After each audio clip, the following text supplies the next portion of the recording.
hindi siya basta-basta mabibigtas. At so yun nga po guys, ang common na ginagamit nating size ng bakal para sa stirrups natin sa mga residential house or bungalow hanggang 2-story residential house is commonly 10 mm ang kanyang diameter, at kapag lumagpas naman tayo sa 2-story hanggang matataas na building, ang ginagamit natin dyan commonly is 12 mm na diameter na.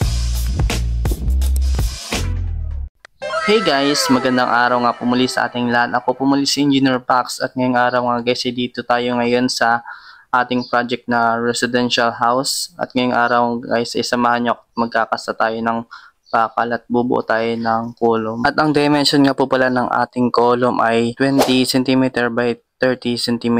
At sa paglalagay po natin ng stirrups guys, ay dapat mas masinsin po ang ating stirrups malapit dito sa ating mga support.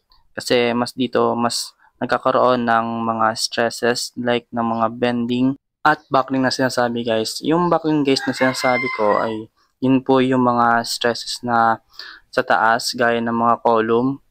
Nagpe-failure dyan dahil meron tayong load sa taas.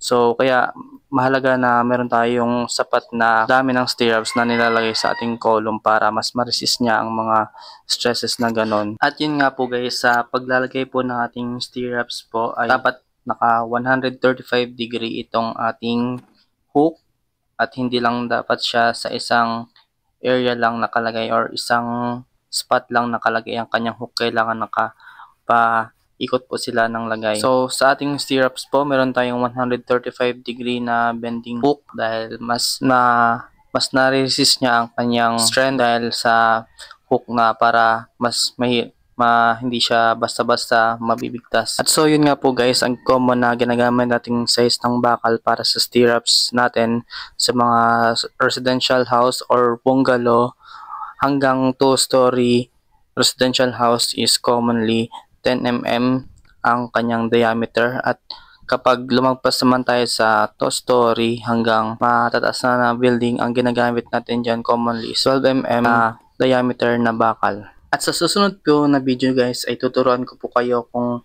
ano yung mga formula na ginagamit ko sa pagputol ng haba ng stirrups. So yun lamang po guys, and see you in my next vlog.